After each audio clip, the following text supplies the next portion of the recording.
All right. We are live. Hello, everyone out there. Welcome to the first inaugural, the Casters Cup, like inaugural, Clack Fancy, the Casters Cup. We've got a couple amazing artisans here with us today. BadChad of BadCaps. We have Binge from Hungerworks Studio. Novice from Blud Kaps. And we got Dan from Deathcaps. Death. All right. The four of us be like Death. grimy artisans. I like all of our stuff. It's the classic aesthetic, you know. So we're just getting fired up here. I'm gonna give it some time for some people to filter in if there are gonna be anyone watching. I don't know. Maybe we should ping out on Artisan. Artisan. What do you guys think? I'm gonna drop the link into my chat. Please do. I can't do anything on Discord right now because I'm streaming from the video feeds. So, anyways, I guess we'll get started. So, this is essentially going to be a chance for you guys to kind of have a view into what casters are actually thinking about, rather than the more generic questions you usually hear in the interviews and stuff. So feel free to throw some questions into chat if you're curious about things, and we'll be happy to try to answer them as best we can. I was going to start with asking you guys to maybe introduce yourselves briefly if you want, so people, if they don't know who you are, can get an idea. Well, yeah. Let's. Yeah, Chad, you go first. So I mean, I'm probably the most, I guess, the newest artisan, full time or whatever. Just someone who, I guess, actually, we're all full time now. I'm not really sure, Dan, but I'm the newest artisan, I guess, on the market. Even though it's been a couple of years, like 2 years now. But yeah, my name's Chad, and I do. You probably know me from Deathcaps. Moving. But yeah. Excellent. I'm Cool. Blud Kaps, bludgeoned, and I make the Two-Face guy, which you can't see right now. It's called a Janus.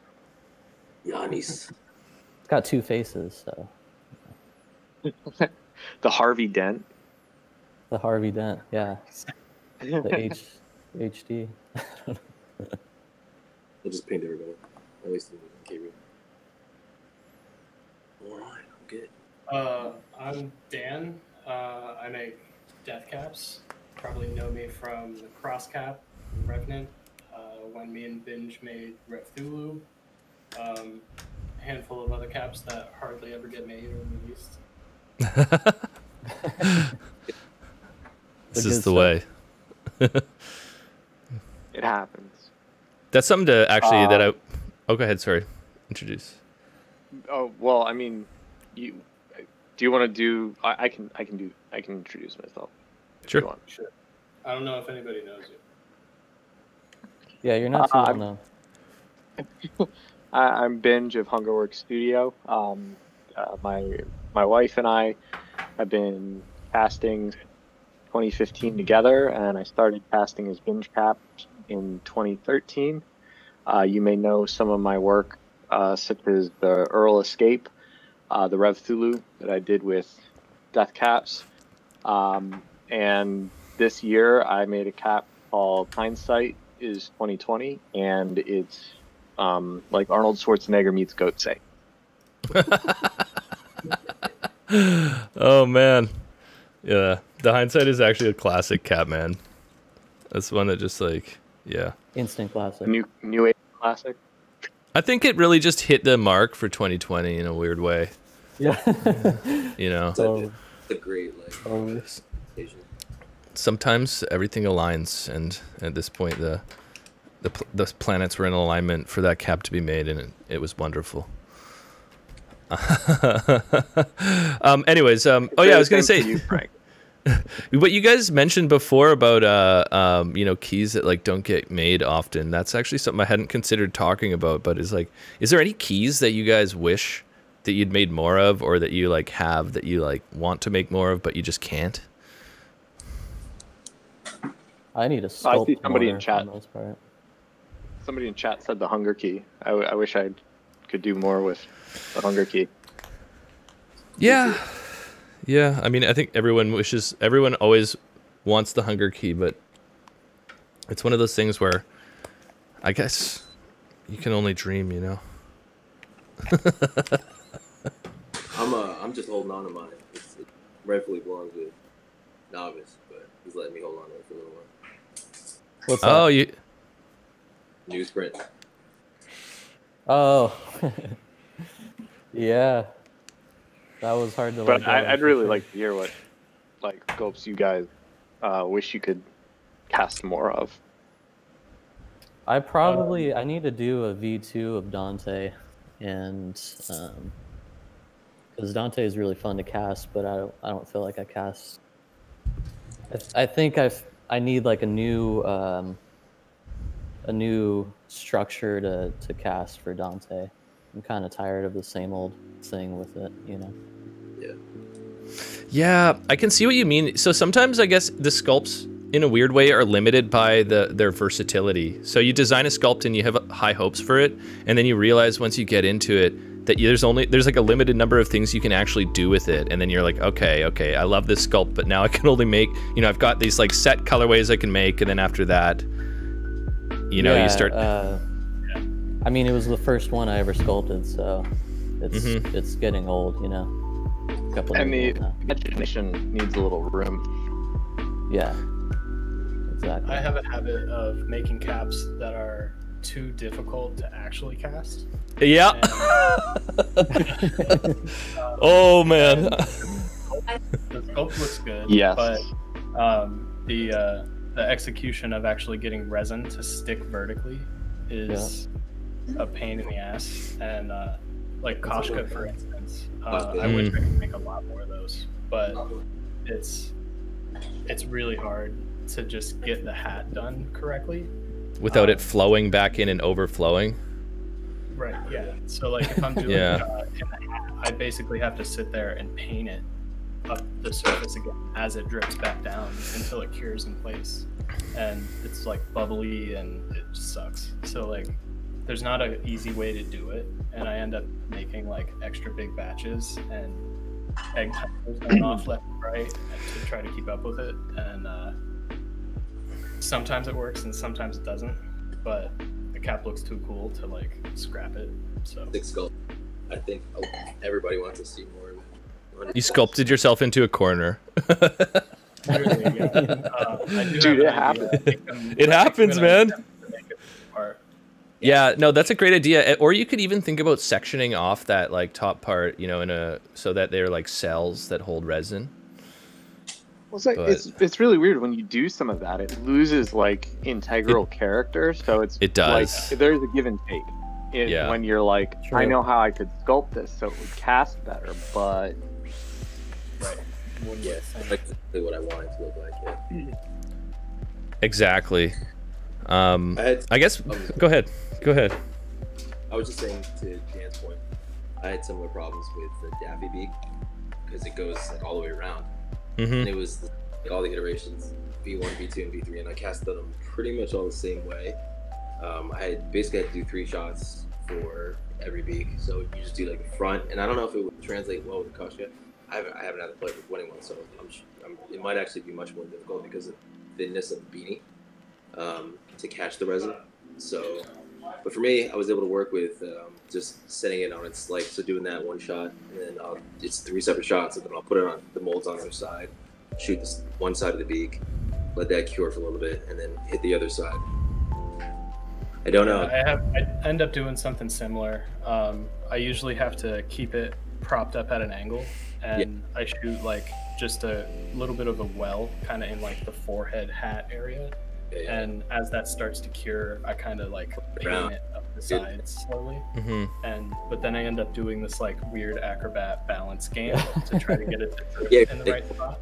Tilted one besides, so you're like constantly. Interesting. Yeah, it gets exhausting doing that kind of stuff. Yeah, I feel like a lot of our thought process put into that now isn't put into preventing that kind of stuff from happening. And when you're sculpting, it is. So you learn a lot about geometry in that way. In that sense, is like gravity. I didn't know anything about gravity before.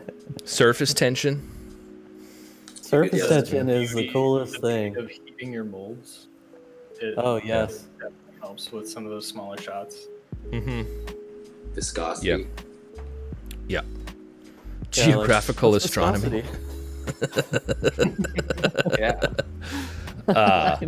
If you guys are at all interested in doing like scientific research, like understanding the physics of it, the whole category of observation and the name for things like surface tension, and also in other areas of this, like with mold efficiency and say like mold release, it's all called surface energy.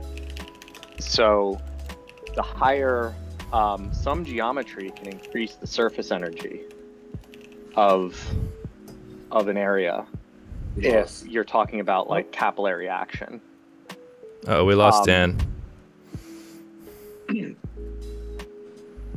And some materials have inherently higher surface energy than others, and your liquid can have a certain amount of surface energy, and it all goes into the overall surface tension and other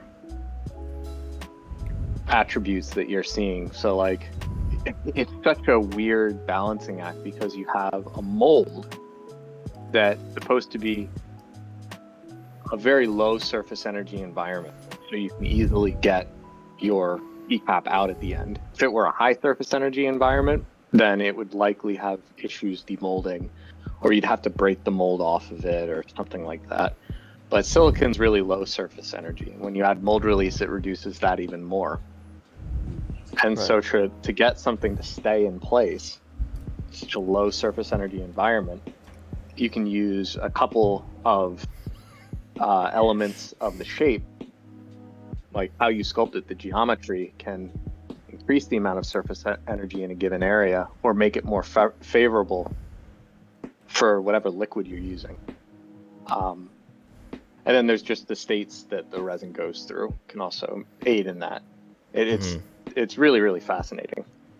And it changes, it varies greatly based on what you're adding to it. So you never know what it's going to do when you have a new additive, but then you kind of get used to the ones you're using regularly. So it really throws it. So we had a question from someone. They said, can you walk me through a regular week in the life of a caster? I mean, that's a pretty open-ended question, so I don't know if anyone has any thoughts on that they'd want to share.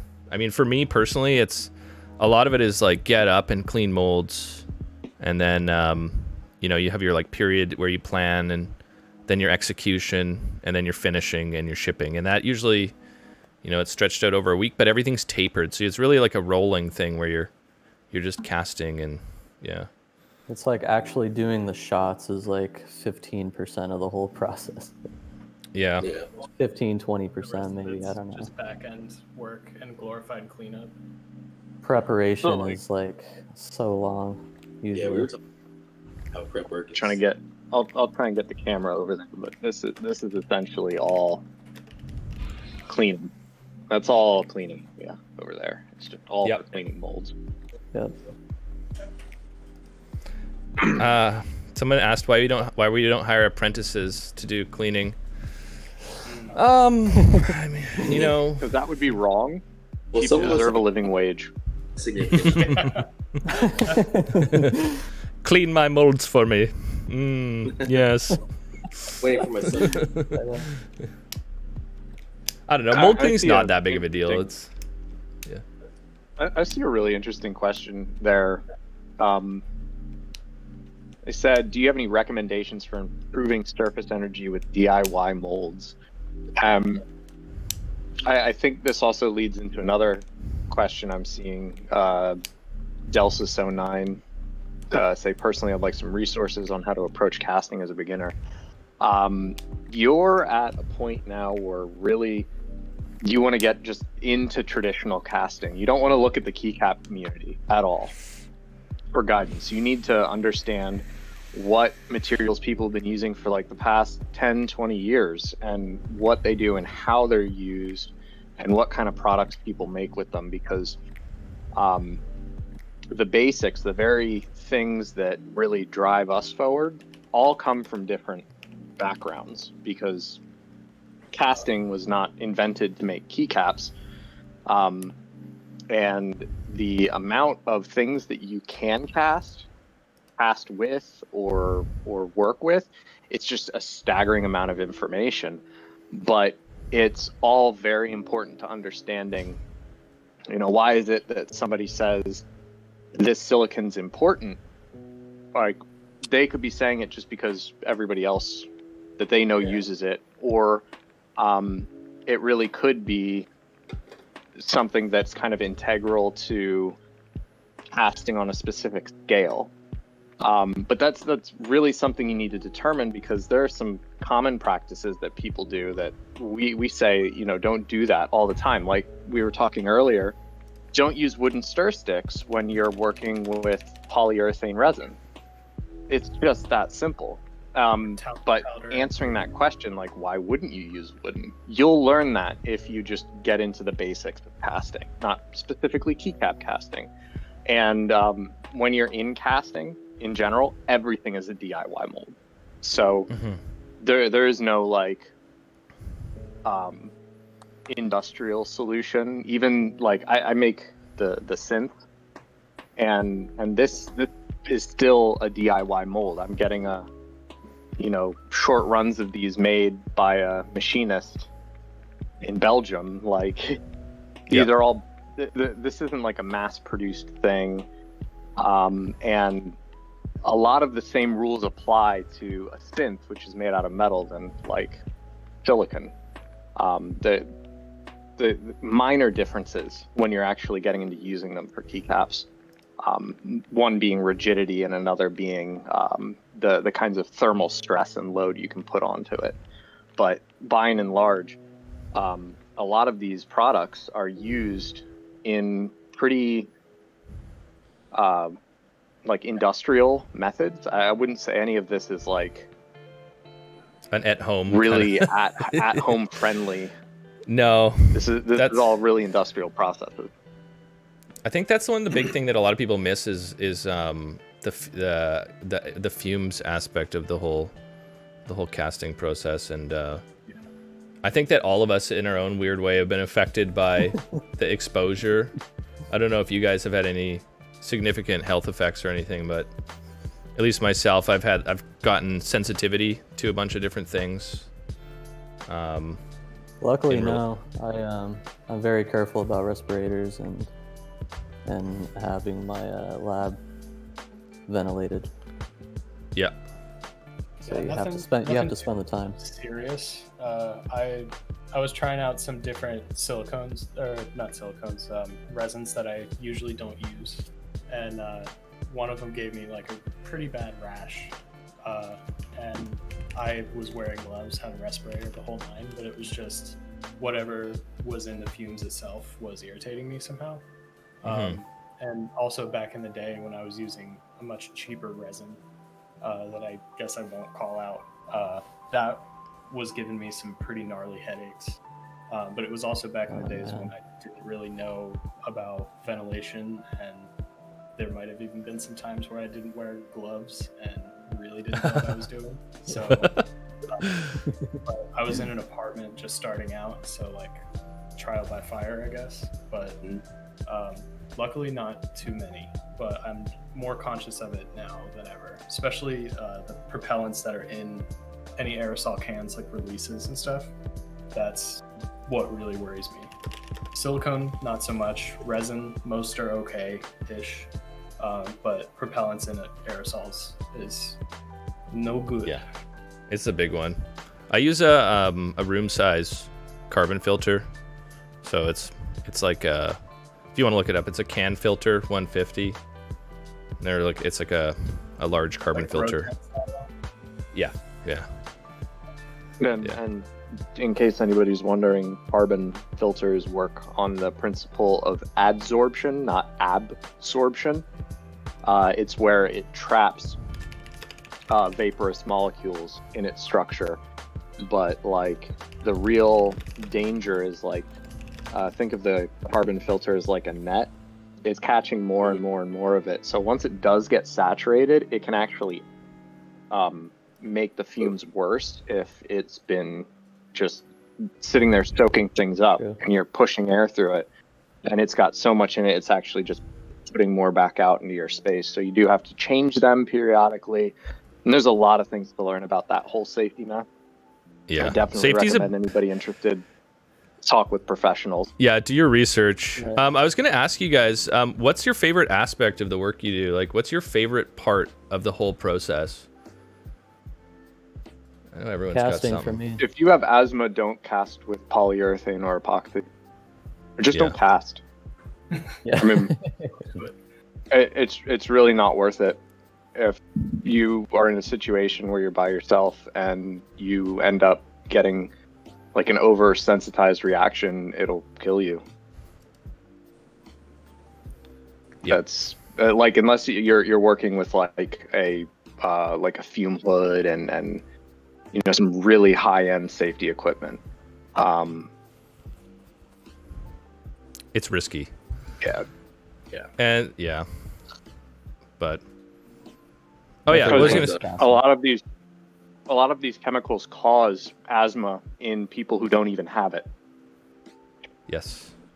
Yeah. When Frank's saying sensitization, it can be things like your skin starts to have an allergic reaction or your lungs do. And the result is an asthma. That's what I got. So, and that's with full ventilation. So I'm using like carbon filters and venting the room consistently. But I cast every day, so that's kind of like, I think, one of the risks that go along with it. Yeah, you're a fucking madman. That's why artisans are so expensive. Exactly. Medical bills. Yeah. Frank, what was that question? I'm sorry. I was like... Oh, no worries. I wanted to know what you guys, like, what your favorite part of the whole process is for each of you. I know everyone's got a different thing. I mean, mine is designing techniques and seeing like what's possible in that sense. But I know each of you will probably have a unique perspective on that. I mean, yeah, that's actually really good. Thought about that as the answer. I've been asked this a few times, but I would say like designing, I guess, a colorway and then like demolding something, not necessarily colorway, even if it's like a brand new sculpt or something, demolding it for the first time or learning how to cast that sculpt. It's a new sculpt. So there's so many different ways you could cast it, you know what I mean? And that learning process is really fun. But I guess I would say just in general, demolding something and seeing it, you know, it could be awesome or it could suck. You just feel like shit or something. You like that surprise of seeing it come out at the end and seeing if it actually came together and became more than the sum of its parts. Right. Yeah. I've had that like I expect it to be awesome. Like I really loved it going into it. Like I'll do a mock-up or something, and then I'll demold it. I'm like, wow, this does not look that good. And then I'll have something that I barely even put any thought into, but I was like, I'll do it. And then it comes out, and it's like I was like, wow, this is my favorite thing I've ever done.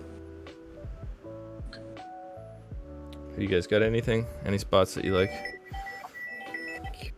About the whole casting and artisan process? Yeah. Well, you know, I love cleaning molds. That's like my favorite thing. Hey man, you taught me how to clean molds. I could appreciate it. Yeah. Me too. Yeah. No, like my favorite thing is putting together the entire ensemble, because I feel like keycaps is definitely the most important part. Like what the person gets at the end is the keycap. And sometimes there's like a disproportional amount of this, but I like the whole objective package.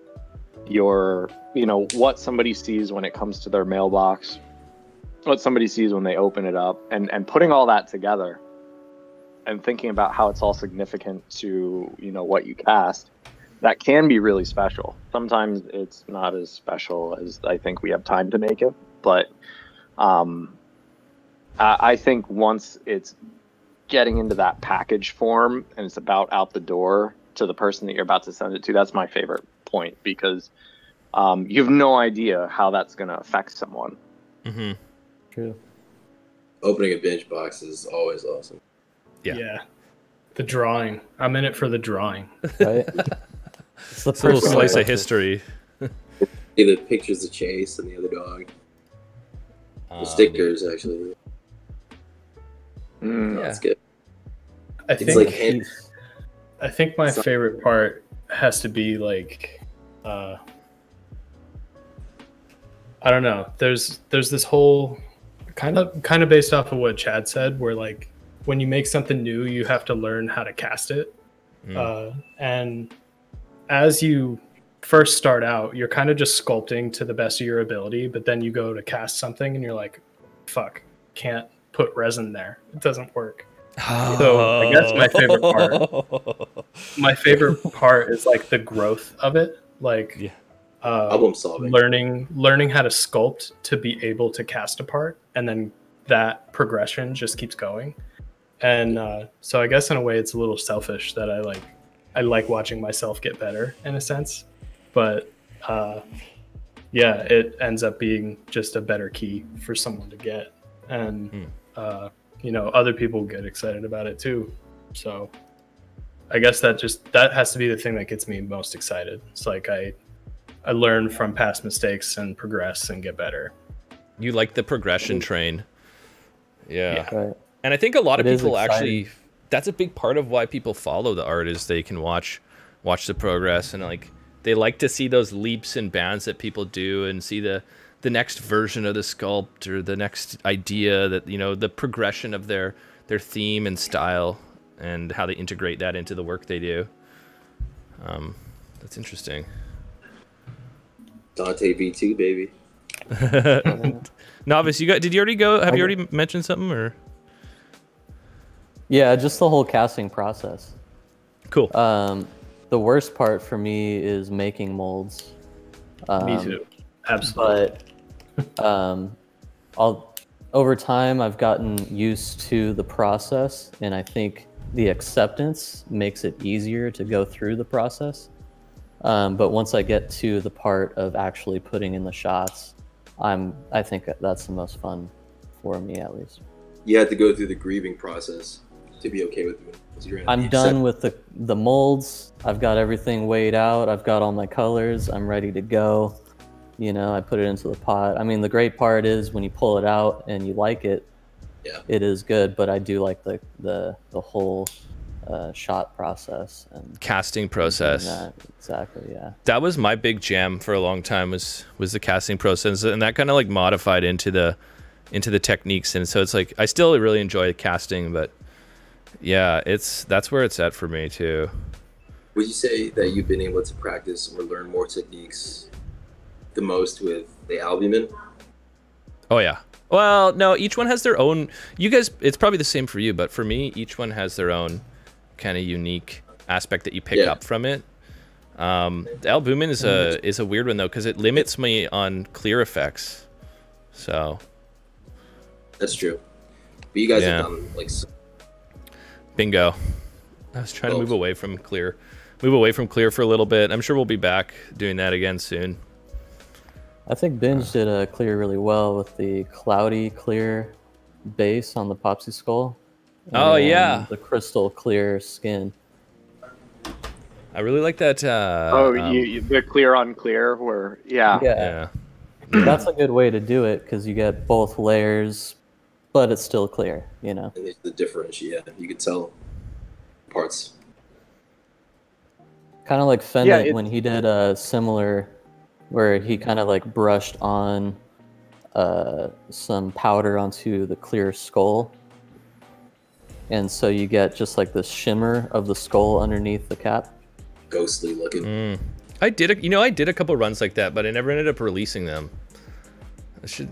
Those are dig cool. those With out. the albumin, you have so little that's really there. Like, I think part of the allure of egg face is that it's kind of like a deconstructed person, or what could be part of a deconstructed person. It's just like, Yeah, you know, totally.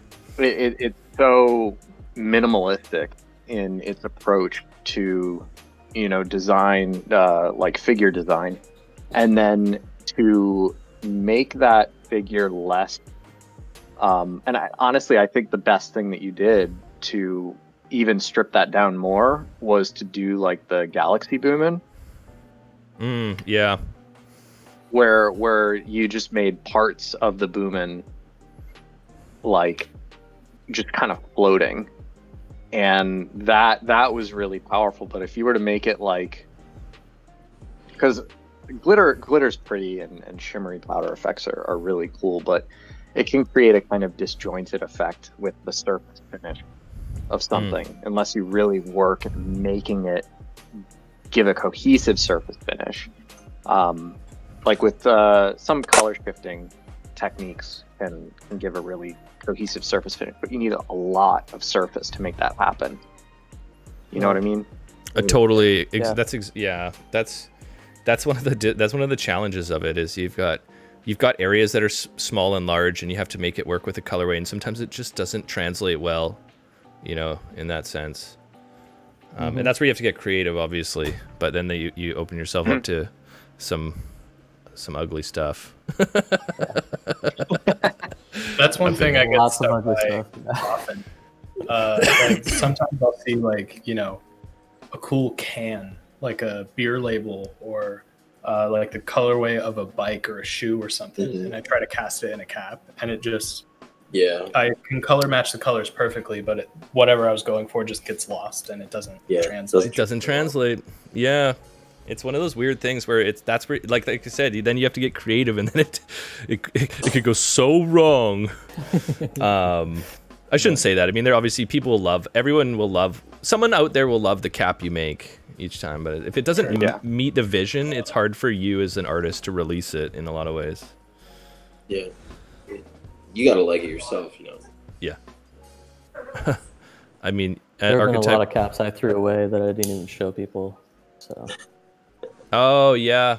We have a big bin of them. We've got like one of those like 40-liter Tupperwares. Don't tell people that.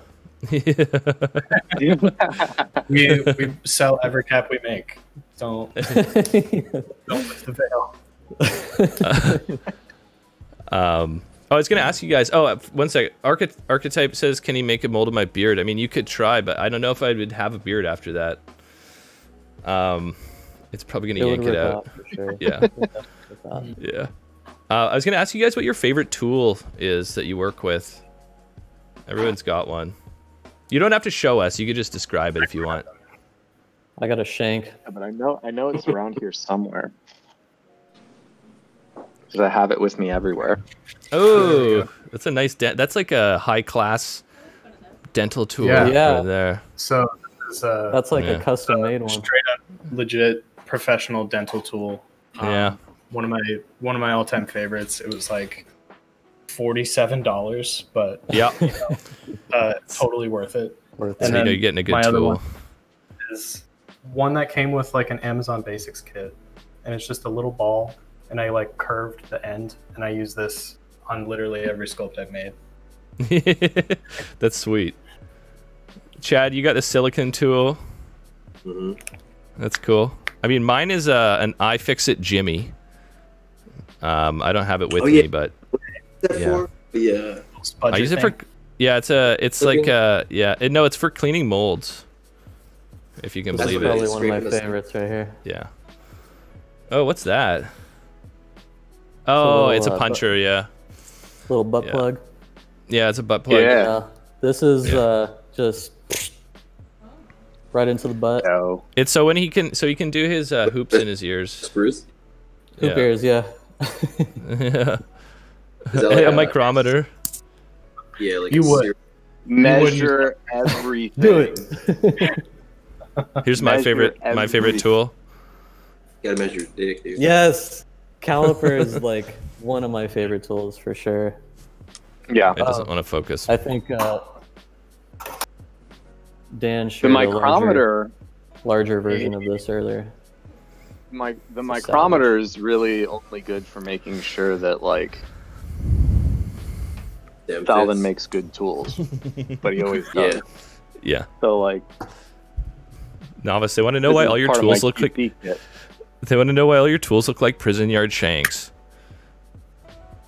That was my Dude, Blud Kaps, not having prison yard shanks. Oh, that's like, true. How do you think he's about gonna it. let blood every time he's gonna cast? I mean, he's got to get it out somehow.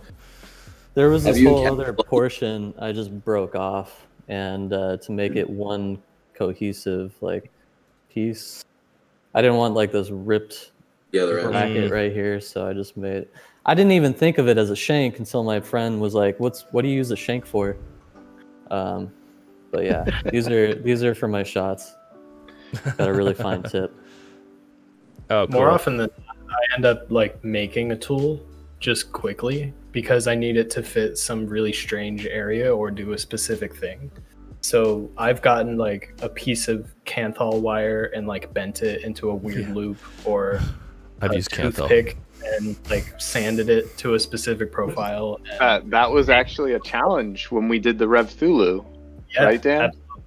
Yeah, we Oh, you had to make a tool. in order to get the suckers correct. We like sanded down a toothpick perfectly to make the little Cheerio suction cup. Mhm.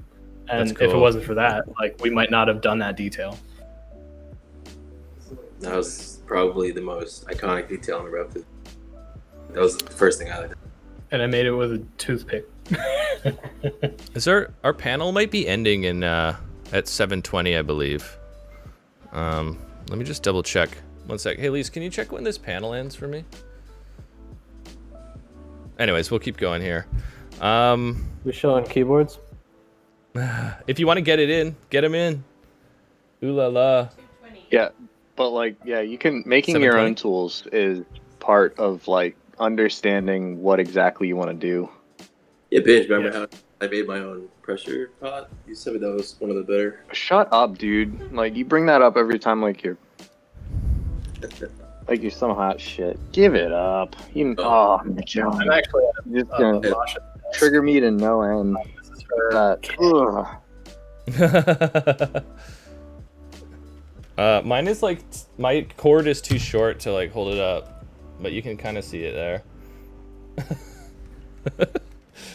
Oh, it's got okay. So we got. I guess this is it for us, you guys. I guess closing. If you guys want to say anything to the community before you go? I love you Be guys. nice with Don't one stress. another, right? Yeah. Yeah. Tough Arguing. times. Okay. Don't get there's- FOMO. If there's Don't get anything FOMO. right now, it's that we need to work together and take care of each other. I'll tell you right now, this is the best community that I've ever had a chance to be a part of in my life, and I just want you guys to know I appreciate y'all, and yeah, like you guys said, take care of each other. These are difficult times for us all, and we appreciate your support and being part of the community and making it a nice place for everyone. All I'd like right. to thank you guys. Same thing. Yeah. I'd like to thank Frank, Same one. and Novice, and Binge for all the inspiration that you guys have given me, and for a lot of you guys paving the way, really. So appreciate that. Appreciate you too, man. All right. Yeah. Anyone have? Okay, I'm gonna send us over to. I'm gonna raid you guys over to Mechs on Deck. So thank you guys all for coming out, and I hope you have a wonderful meetup, and we'll see you at the next one. I guess it'll be in a month or two, hopefully, and we might do a little more in-depth video chat or something in the meantime. But hope you guys have a fantastic night, and we'll talk to you in the chat. Later. Bye.